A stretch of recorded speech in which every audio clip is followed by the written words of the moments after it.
हम आपको एक ऐसी घटना बताने जा रहे हैं जिस पर साधारणतः आपको यकीन नहीं होगा, और अगर इस घटना को सुन लिया तो आपका परमात्मा के प्रति विश्वास और अधिक पक्का हो जाएगा, क्योंकि परमात्मा कभी अपने भक्तों को छोड़ता नहीं है। वह हर समय उनका सहायक बन जाता है। किसी भी रूप में वह प्रकट होकर अपने भक्तों का मान बढ़ाता है। मैसूर शहर का दशहरा महोत्सव बड़ा ही विख्यात है। उस महोत्सव में बहुत लोग बाहर से उसे देखने आते हैं। मेरे मन की भी उत्कंठा हुई कि मैं भी मैसूर जाकर उस उत्सव को देख कर आऊं। ऐसा सोचकर पिताजी की आज्ञा लेकर अपने कुछ दोस्तों के साथ मैं भी मैसूर के दशहरा महोत्सव में गया। जैसे ही दशहरा महोत्सव पूर्ण हुआ, मैंने अपने मित्रों से कहा, चलो हम ऊटी घूम कर आते हैं। यहाँ आए हैं, अब ऊटी नजदीक है, ऊटी देखकर ही वापस चलेंगे। ऐसा विचार कर हम सब ने ऊटी का प्रोग्राम बनाया। अब ऊटी का माहौल तो आपको पता होता है, बड़ा ही खुशनुमा होता है। वहां जाकर ऐसा प्रतीत होता है हम प्रकृति के अद्भुत गोद में पहुंच चुके हैं। वहां की छटा ही अद्भुत थी। मैं अपने दोस्तों के साथ मिलकर एक झील पर घूमने गया। हम झील के नजदीक पहुंचे। नाविक से पूछा, अरे कोई नाविक है जो हमें झील पर घुमाकर आए? अब नावें तो बहुत खड़ी थी, घुमाने वाले भी बहुत थे, और वहां पर अलग अलग प्रकार के रेट निर्धारित थे। जो नाव तुम स्वयं चलाना चाहो उसका प्राइस अलग था, और जो नाविक चलाएगा उसका रेट अलग था। हम नौजवान थे, हमने विचार किया, फिल्में बहुत देखी थी, सोचा हम अपनी नाव खुद चलाते हैं। हम 8 लोगों ने मिलकर एक नाव बुक कर ली और उस नाव को स्वयं चलाने लगे।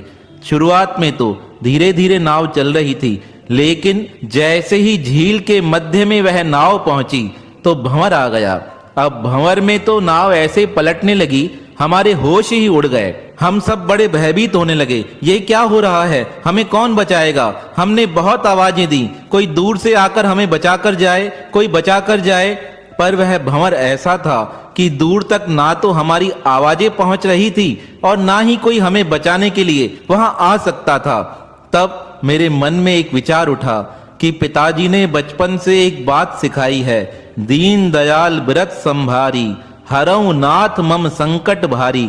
हे नाथ, मेरे संकट को दूर करो। मैंने पिताजी की यह बात जीवन में मानी तो थी, पर विश्वास करने का मौका आज प्राप्त हुआ था कि परमात्मा को पुकार करो, परमात्मा आता अवश्य है, पर यहाँ वह कैसे आ सकता था? हम भयभीत होकर रोने लगे। हमें ऐसे लगने लगा कि आज तो हमारी मौत निश्चित है। पर तभी अचानक से एक चमत्कार हुआ। हम 8 जने नाव में थे, नाव गोते खा रही थी। तभी एक सांवला सा सुंदर बालक हमारी नाव में आ गया। हमने देखा, हम तो 8 लोग आए थे, यह नवा कैसे आ गया? हमने उससे पूछा, तुम कौन हो? तब वह मुस्कुराते हुए कहने लगा, अरे मैं नदी में गोते खा रहा था, तुम्हारी नाव मिल गई इसलिए नाव में चढ़ गया। हमने उससे पूछा, तुम्हें नाव चलाना आती है? वह कहने लगा, मैं नाविक हूँ, यहाँ घूमता रहता हूँ, इसलिए तो तुम्हारी नाव को डूबते देखकर तुम्हारी नाव में चढ़ गया।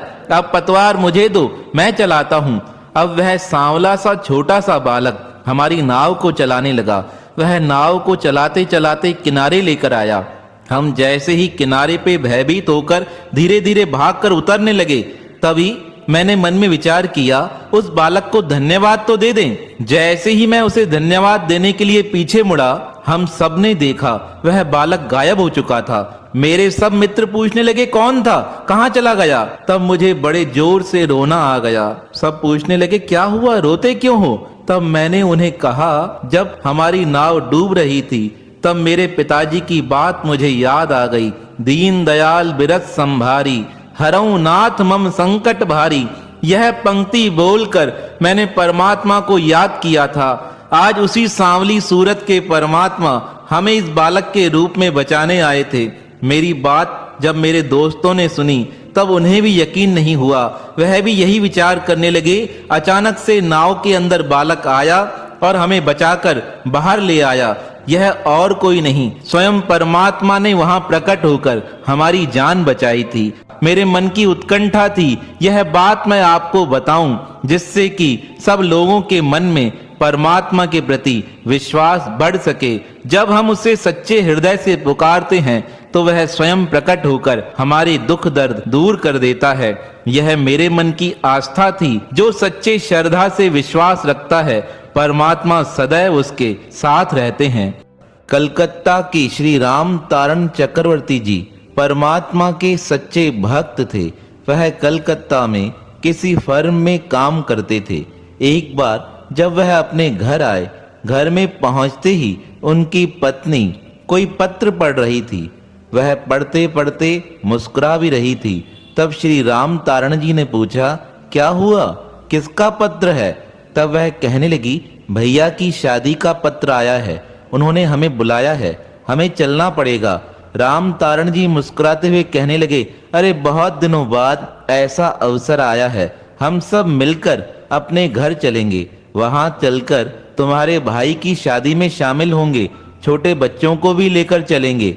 इस प्रकार शादी का अवसर नजदीक आने लगा। राम तारण जी अपने परिवार के सहित अपने साले की शादी में जाने की तैयारी करने लगे। वह समय आ गया, प्रातः काल हुई। वह कलकत्ता से गाड़ी में बैठे। 15 घंटे तक ट्रेन में बैठने के बाद उनका गांव अभी भी 11 किलोमीटर दूर था और वहां पर कोई साधन नहीं जाता था। बैलगाड़ी के माध्यम से ही वहां तक जाना पड़ता था। गांव का क्षेत्र था, अन्य कोई साधन न होने से श्री राम तारण बाबूजी ने एक बैलगाड़ी वाले को वहां तक चलने के लिए बुलाया। वह बैलगाड़ी वाला थोड़ा निष्ठुर और कपटी था। वह बाबूजी के पास आकर कहने लगा, कहाँ जाना है? तब श्री राम तारण जी ने कहा, मुझे उस क्षेत्र पे जाना है जहां हमारा परिवार रहता है, क्या आप हमें लेकर चलेंगे? गाड़ी वाले ने हाँ कर दिया। अब राम तारण जी अपने परिवार सहित बैलगाड़ी में बैठ गए। अब बैलगाड़ी वाला धीरे धीरे गाड़ी चला रहा था। गाड़ी चलाते चलाते उसकी नजर राम तारण जी के धन की ओर लगी हुई थी। वह बातों ही बातों में श्री राम तारण जी से कहने लगा, और बताइए कहाँ जा रहे हो? राम तारण जी ने कहा, मेरे साले की शादी है, वहां जा रहे हैं। कहने लगा, क्या क्या लेकर आए हो? तब वह कहने लगे, धन की आवश्यकता थी, धन लेकर जा रहे हैं, और थोड़ा बहुत सोना है, उसे हम अपने साथ लेकर जा रहे हैं। वह तो बड़ा कपटी था और श्री राम तारण जी बड़े सीधे साधे इंसान थे। उनके मन में तो कपट था ही नहीं, इसलिए जो था वह सब बता दिया। अब यह सारी बात सुनकर उस बैलगाड़ी वाले का मन परिवर्तित हो गया। वह मार्ग से चलते चलते अचानक एक गलत मार्ग की ओर मुड़ गया। राम तारण जी ने कहा, कहाँ जा रहे हो? वह कहने लगा, मुझे प्यास लगी है, थोड़ा पानी भी पी लेंगे और बैलों को भी पानी पिला लेंगे। यहाँ नदी बहती है, बड़ी पवित्र नदी है, आप चाहें तो वहाँ स्नान भी कर सकते हैं। राम तारण जी बाबू को क्या पता था कि आगे क्या होने वाला है। अब उस बैलगाड़ी में राम तारण जी के परिवार को बिठाकर वह नदी के किनारे लेकर आया। वह स्वयं तो उतर गया। राम तारण बाबूजी से कहा, आप यहाँ इंतजार कीजिए, मैं नहा कर आता हूँ और अपने लिए थोड़ा भोजन बना लेता हूँ। इस प्रकार श्री राम तारण जी नदी के किनारे बैठकर उस बैलगाड़ी वाले का इंतजार करने लगे। बहुत देर तक वह आया नहीं। थोड़ी देर बाद जब वह प्रकट हुआ तब उसके साथ एक व्यक्ति और था। वह देखने में बड़ा क्रूर और बहुत काला था। उसके हाथ में एक खंजर जैसा हथियार था। अब तो उस बैलगाड़ी वाले के हाथ में भी एक बड़ी तलवार थी। उस तलवार और उस खंजर को देखकर श्री राम तारण जी भयभीत हो गए। वह बैलगाड़ी वाले को देखकर कहने लगे, अरे भैया, तुमने कहा पानी पीकर और भोजन बनाकर आगे चलेंगे, तुम चलने को तैयार नहीं हो रहे हो। रात्रि का समय होने वाला है, गांव में जाते जाते देर हो जाएगी, जल्दी कीजिए। जब श्री राम तारण बाबू इस प्रकार बैलगाड़ी वाले को कह ही रहे थे, तभी अचानक से बैलगाड़ी वाले ने श्री राम तारण बाबू का गला पकड़ लिया और गले पर छुरी रखते हुए कहा, जितना धन है वह हमारे हवाले कर दो, अन्यथा हम तुम्हें यहीं मार देंगे। श्री राम तारण बाबू तो हैरान हो गए। इतने में दूसरे उस कुरूप व्यक्ति ने उनके परिवार के बच्चों के गले पे छुरी रखते हुए कहा, जल्दी से सारा धन हमारे हवाले कर दो, अन्यथा तुम्हारे बच्चों का भी वध कर देंगे। डरते हुए रामतरण बाबू ने सारा धन और जेवरात निकालकर उनके हवाले कर दिए। जैसे ही वह धन लेकर जाने लगी, तब बैलगाड़ी वाला कहने लगा, मुझे मन में संशय होता है, हो सकता है तुम आगे जाकर पुलिस को हमारी शिकायत कर सकते हो, इसलिए हम तुम्हें यहीं मारकर खत्म करेंगे। वह क्रोधित हो रामतरण जी के नजदीक आने लगा और दूसरा व्यक्ति उनके परिवार को मारने के लिए उनकी तरफ बढ़ने लगा। तब नेत्र बंद कर श्री रामतरण बाबू ने अपने परमात्मा को पुकार की, हे प्रभु मेरी रक्षा करो, हे प्रभु मेरी रक्षा करो। इस घनघोर जंगल में आपके सिवा कौन है जो मुझे बचा सकता है।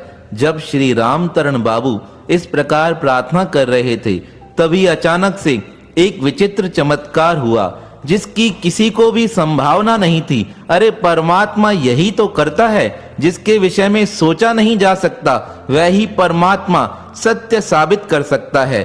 जो होनी को अनहोनी कर दे, अनहोनी को होनी कर दे, वही परमात्मा की लीला है।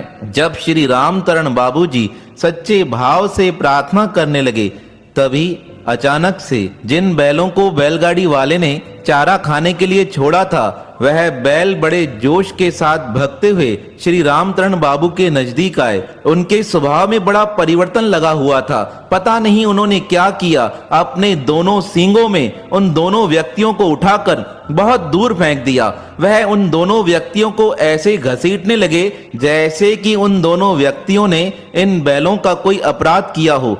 वह बैल अपने सींग बड़े जोर जोर से इन दोनों व्यक्तियों के पेट में डालने लगे। दोनों व्यक्तियों के पेट से बड़ा खून बहने लगा।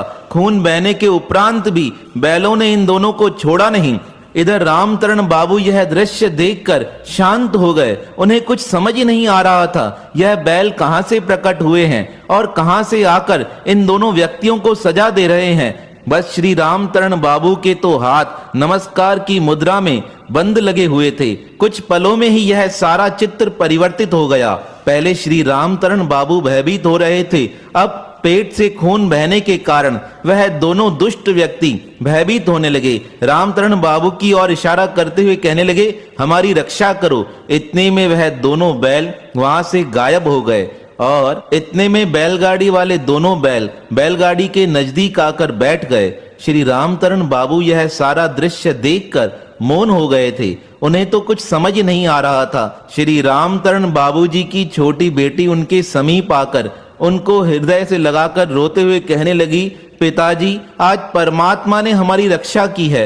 इस प्रकार जब वह बेटी रो रही थी, उनकी धर्म पत्नी का रोना बंद नहीं हो रहा था। श्री रामतरण बाबूजी ने एक अन्य विचित्र चमत्कार देखा। जिस मार्ग से कोई नहीं गुजरता था, वहां से थोड़ी संख्या में लोग गुजरने लगे। वह अन्य यात्री श्री रामतरण बाबूजी को देखकर वहां ठहर गए। उनसे आकर पूछने लगे, अरे बाबूजी यह क्या हुआ है? इन दोनों व्यक्तियों को किसने मारा है? इनके पेट से इतना खून क्यों बह रहा है? तब श्री रामतरण बाबूजी ने सारा वृतांत उन यात्रियों को कह सुनाया। तब उन यात्रियों ने इन दोनों को पुलिस के हवाले कर दिया। पुलिस ने इन्हें सजा दी और श्री रामतरण बाबूजी उन यात्रियों के साथ अपने साले के घर पहुंचे। बड़े धूमधाम से उत्सव मनाया गया। उत्सव समाप्त हुआ। श्री रामतरण बाबूजी कलकत्ता लौट आए। जब वह कलकत्ता लौटकर आए, उन्होंने अपनी धर्मपत्नी से कहा, आज के बाद मैंने कार्य करना बंद कर दिया है। अब से मैं किसी भी फर्म में काम नहीं करूंगा। अब मेरा लक्ष्य बन गया है निरंतर परमात्मा का भजन कर उनके प्रति अपने जीवन को न्यौछावर कर दूंगा। जिन्होंने उस घनघोर जंगल में बैलों के रूप में प्रकट हो मेरी रक्षा की थी, वह ही हमारी निरंतर रक्षा करते हैं। मैं उस परमात्मा की सेवा करने के निमित्त ही जन्म लेकर आया हूँ। आज से मैं कार्य पर नहीं जाऊंगा। धर्मपत्नी ने कहा, बहुत समय से मेरे मन में भी यही उत्कंठा थी। जिस परमात्मा ने उस घनघोर जंगल में हमारी रक्षा की, उसके निमित्त ही हमें अपने जीवन को समर्पित करना चाहिए। कहा जाता है पति पत्नी ने मिलकर परमात्मा के निमित्त एक मंदिर का निर्माण किया।